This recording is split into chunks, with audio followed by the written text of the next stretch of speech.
welcome to Big Scott 35. Let's talk. I really wanted to do a live one tonight, or last night. This is Monday morning, the 14th night after Super Bowl. Great game after the Super Bowl. Just didn't feel like, didn't have it in me. I was tired, ready to go to bed. Long day at work. Just, if you're not feeling it, you're not feeling it, right? So today, just want to kind of go over a few things. Great game last night. Uh, Russ missed a call early, missed a call late, or blew a call late in my eyes. So it all kind of evened out, I guess. That's part of the game. That's what makes stories. I missed the halftime show. I was traveling from work to home. So I didn't get to see that, and that seems like everybody in my age group at least enjoyed that. So that great game, and the NFL deserves it. They put on a good show. You had, LA is a large market town, and Cincinnati hasn't been there in so long. It was just nice to see those two teams there, and those two quarterbacks. Matt Stafford's been through a lot in Detroit, and he must be a really good guy because Detroit was behind him. His hometown in Texas was behind him. So, you know, hey, more power to him. Great game. A lot of fun to watch. I'm glad I didn't have a horse in that race because if I had either, I feel for Nina today. Nina, sorry. But I think y'all will be back. Joe and Chase, I think y'all have some. And I tell you what, that defense, whew, that was a good game. Just a lot of fun to watch. So let's get to sports cards. Baseball is what I'm here for. You can see I am wearing this. You might be like, what is he wearing? I've worn this before. In honor of the lockout, I'm wearing a team back home, Wooden Bat League team in my hometown in Virginia. Uh, Guys that are 19, 20, 21 years old, maybe 22, that are playing for the love and a hope to make it to the minors, much less the majors. Uh, so that, that's where I'm at right now. Uh, I haven't looked today, and I don't think it went too well yesterday or this weekend with the lockout. Uh, they just need to get it done. I don't think I don't know why they don't understand that we don't have. Not everybody has expendable entertainment money. Like even in '93, people had a little bit more money to spread out, and ball games wasn't quite as expensive, and going to a movie wasn't quite as expensive, buying groceries wasn't quite as expensive, gas wasn't quite as expensive. So you got all these things that people can spend their entertainment money on, and stay at home and watch other stuff. Everybody has 1,000 channels now, DVDs, video games, everything else for entertainment value. Our phones. I just don't know if they get it or not, and they need to change how their television works for us people that don't live in the local, and pay for the TV over the year. It's not right that I get blocked out for 16, 17 games. You might say, well, damn, they play 162. Well, shoot, I get blacked out more than that, probably about 20 games. But, you know, it kind of makes me upset. If I was back in Virginia and playing for the Mets, or paying for the Mets, or paying for the MLB, the only games I would get blacked out that the Mets were playing in was against the Washington team and the Orioles. So the Nationals and Orioles, that's it. Out here, I get blacked out for Kansas City, Minnesota, both Chicago's, Milwaukee. Um, it's crazy. I know Natsman in North Carolina, he gets blacked out for Miami, Tampa, Baltimore, Washington, it's Atlanta. And it's not about going to the games. It's about they think that you have their local sports channel, so you could watch it on there. And I'm like, who does it matter? I'm paying to watch it. I'm still going to get the commercials. You know, you just want the eyes on the game. I don't understand it. And by cutting their throat out here, all I have is one Chicago. I don't even have what the Cubs play on the marquee. I don't even have that sports channel. I get the White Sox and Indians. I mean, no, Cleveland I get blocked. I got the White Sox and Minnesota. That's it. I know some other people have paid for other. They have to go if they're a Kansas City fan or something. They have to go and look for this local sports, the cable or whatever that has their local sports. It's ridiculous here in Iowa, northern Iowa. So I think this lockout, getting back on topic, I got sidetracked with the cable because I got to put up with that, and I think a lot of us do. If they don't get this fixed, it looks like, preseason is going to get pushed back, and everything that I've been reading and watching is preseason. As long as they get started by, March 1st, that should give them plenty of time to start the season on time. You got to give the pitchers, 4 weeks and get the guys loosened up. They got this number that, 4 weeks is the minimum they need to stay, help with injuries. And I can understand it's a long season. They got to get ready. They got to get tuned up.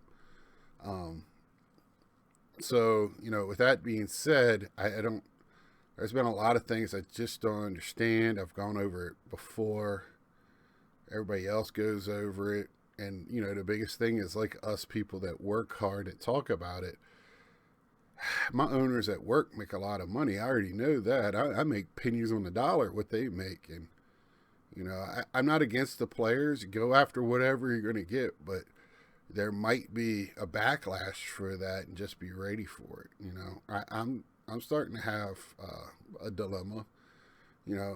How much am I going to take as a fan, of a lifetime fan of baseball? I love baseball.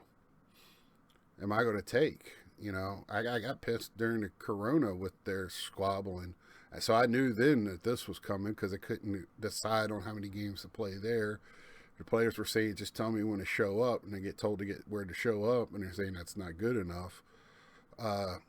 It's very mind-boggling, and I don't know how much money you need when you have lifetime insurance, lifetime pensions, lifetime. You make $600,000 now. It's the lowest you get paid as a rookie, and I think and people forget. I know it's well over $1 million that the veterans make after. I can't remember how many years in the league. It might be 10. So if you're between your first contract and 10 years, you're making between guaranteed $6 and $1 million, if not over $1 million. I mean, I just got my W-2s. I know how much I made this year, so it's a little sickening to hear. I've heard one of the most disturbing things I heard this week was like, these guys work hard to get there, they deserve it. And I'm like, do they? Do they though? If MLB goes away tomorrow, what happens? What happens? Does the world change? Maybe a little. We all will be heartbroken at baseball. I'd be, not devastated. My life will go on, but we'll find something else to fill the void. And I guess what? There'll be another league that comes about, or we'll watch minor league. I'll go down and watch the little league. I will whatever I want to do. But if your job went away, my job went away, all of a sudden what I do for a living stopped tomorrow, that'd be a lot of trouble in this country. If I don't care what you do, if you work at a gas station and the gas stations just all of a sudden went away, there'd be a lot of problem in this world. You know, I don't care what you do for a living. Most jobs, if they went away, it just stopped happening, there'll be a lot of trouble. But baseball, no, nah. Any entertainment field, we'll just fill it with something else. You know, I stopped going to the movies because they're just overly priced. You know, I have, you know, our Tuesday $5 deal where you get a drink, popcorn, in a movie. So I just wait on Tuesday. Tuesday, I'm off every other Tuesday. So if there's a movie out, that's when I'm going to go see it. Call me cheap or whatever. I guess I'm getting old in age where things like that just, I have other ways to fill my entertainment dollars. And I don't want to stop watching baseball. And I don't know where my line is in the sand. I don't know if it is a line. You know, I'll say it and then still baseball comes around. I'm not at no point of burning or throwing away my stuff. You know, I still love my old baseball. I was thinking about playing the old, I talked with Mike last week, you know, the Ken Burns documentary, and I know I can find it online somewhere if I want to. I got the DVDs and I already packed them up, but man, I thought about, yeah, I kind of want to watch that again, you know. Every day when I leave work, MLB's playing old World Series or playoff games on the radio. You know, that's always there for us. And, you know, I know why people love, you know, vintage baseball, because it's always there. Those are there. And, you know, they did well by getting past all these things. And when I knew they didn't agree on terms early and didn't even really try, as fans, we were going to be in trouble. You know, in the actual world of collecting right now, I think there's a calm right now. I'm not seeing a lot of craziness. There's people that are, the cards are falling from the crazy prices. You knew that couldn't sustain itself. And when it was going on, people couldn't. And the same people said it couldn't sustain themselves. They're telling, you know, coming out that the sky's falling. You know, one of my friends texted me the other night about a football box. What is it? Rookies and Stars, one of the low end, you know, Panini football. And the price on it, I was like, man, I wouldn't, not for that price. I think it was $354 straight from Panini. I remember buying that for less than $100. I was like, dude, I don't know if you're trying to flip or collect, but either way, you know, the chances of getting some low numbered, you know, Josh Burrow or Auto or anything, you know, or one of the rookie quarterbacks, it's very, very slim to even think about being worth your money. And I just don't get it for football and basketball. I'm still head scratching. Where are these boxes going? Who's opening them? It can't be just breakers. What's going on? Baseball's kind of the same way. Where are all the boxes going? I just don't. To me, I don't. On sports lots where people you see a ton, I just don't see it. I don't see a lot of stuff hitting the market like I used to 5, 6, 7 years ago.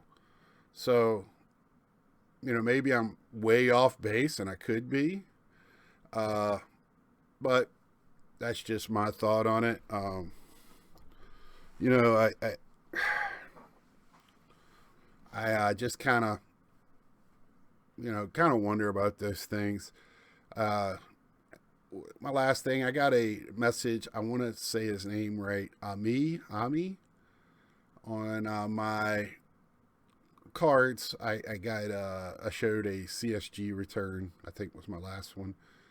And thank you for the message. And I will answer you written just in case you don't see this, because I thought it was a good topic to end this on.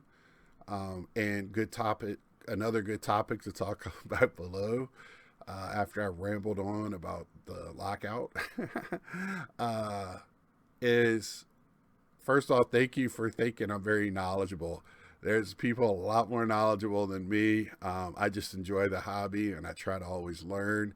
There's always something to learn in every facet of my life because I'm far from knowing everything. And luckily, on a lot of things, I know what I don't know. So I like to perk up on those things and try to get better on the things I do know because there's always somebody else that knows more than you do. But he asked, how do I know to spot a fake? Well, first off, I guarantee you in my collection somewhere, I probably have a fake card. I think most people do when you get to a certain level. You do everything you can, and it's probably not a graded card. I feel very confident in 99% of graded cards as long as it's not a crazy amount. Most of the cards I buy graded are the lower, couple $100. Yeah, they're probably the easiest ones to slip through as fake because you're not thinking so much.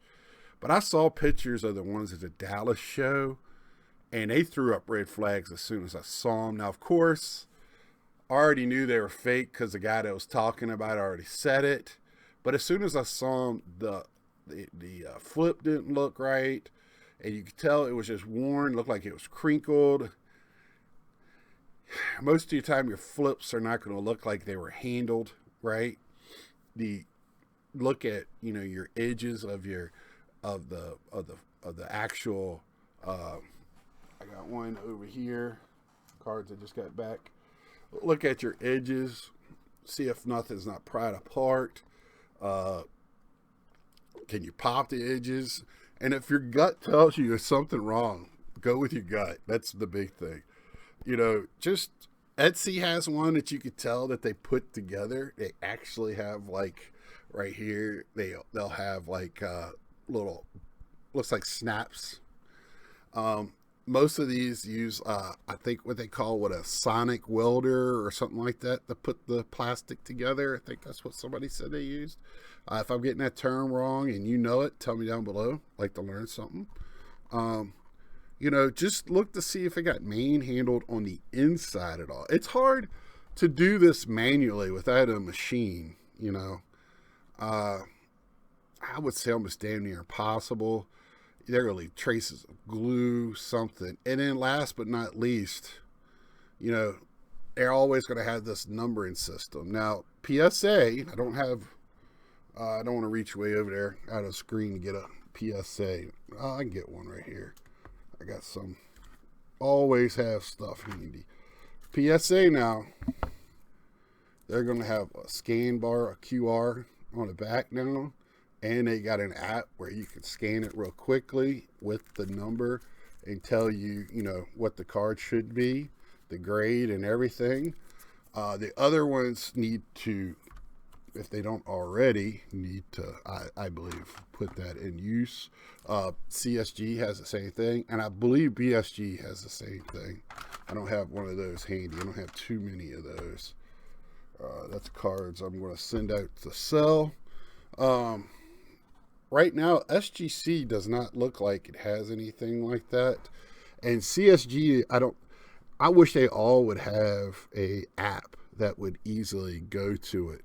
But you can always just go online on your phone and check the number and see, what it is. And if it's a raw card, get a feel. I've talked about it before. If it's a cardboard card from before 89, I think that's when they started going to the other stuff, and it's real cardboard, it's going to have a very distinctive smell. And I told this to the guy at the card shop, and y'all are going to laugh at me too. And he sniffed the card. He took the card and he took it out.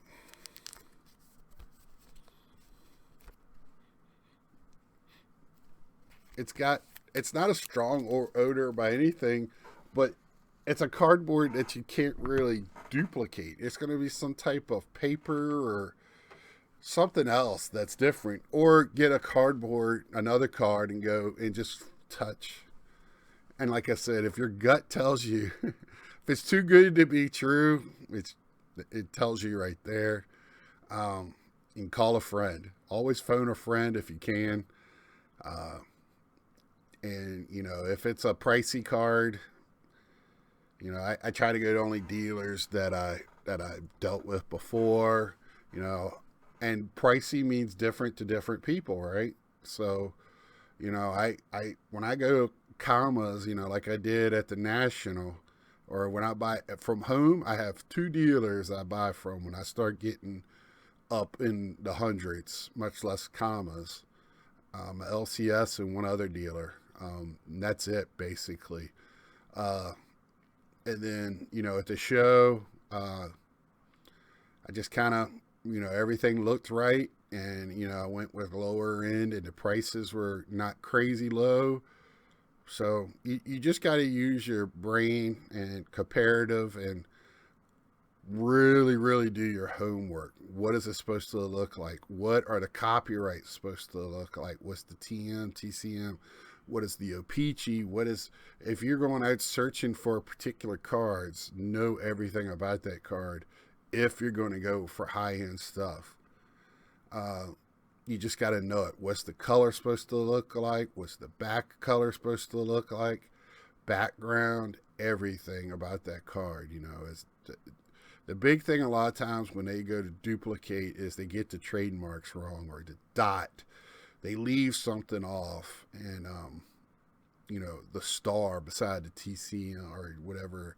You know it's always going to be a little bit of something that they're a little bit off with. Um, you know, and now a lot of these PSA needs to pick up their game for duplication. They did better with the Lighthouse. That's why those guys in Dallas went with the old school PSAs. And you know, I just think you know the best way to defend yourself against fake cards is do your homework and you know whatever it feels good to you to make sure in your mind that the positive way outweighs the negative. That's the only thing I can tell you. Because if it's a good fake, it's a good fake. They're out there. SGC just graded one and they owned up to it. They're out there and they're gonna get by. Especially these guys, they're doing thousands and thousands of cards a day. So with that, I'm going to leave you this week. I'm going to reach out to a couple of people, see what I can get lined up for this weekend. Until next time, leave a like, share, tell a friend, and thank you to all the new subscribers. Again, another pretty good week on subscriptions. I want to thank y'all all to the community. You know, let me know. You know, if you got channels out there and, you know, what you're into and just, you know, I'm on the Instagram and Twitter now a little bit more and more and Facebook. So until next time, subscribe, like, share, leave a comment. I left a lot to chew on this week and we'll see you.